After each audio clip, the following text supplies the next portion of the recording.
Hey ChemStars, sorry the last video cut off.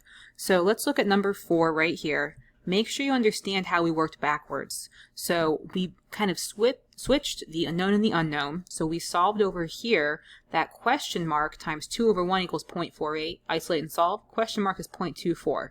That means if you have 0.24 moles of nitrogen, use it all up, how many moles of ammonia will be produced? Well, that'd be 0.24 times the mole ratio, 2 over 1, which is 0.48. There's your double check. It's all worked out. One last problem. So here's our recipe. 2 hydrogen iodide plus 1 oxygen gives us 1 water and 1 iodine. So completely reacting 0.0093 moles of hydrogen iodide. So here's what we start with. Use it all up. Nothing left over. How much oxygen do we need? Well, we don't know what I've circled, so ignore that, skip over that, but we know what we're going to use up. 0.0093 times the ratio of the unknown oxygen to the known hydrogen iodide. So 0.0093 times 1 over 2 is how much will be used up in the change, and there's none left over because everything's exactly used up. So how much did I start with? Well, any number minus itself is 0, so plug this into your calculator and you'll get 4.515 times 10 to the negative third.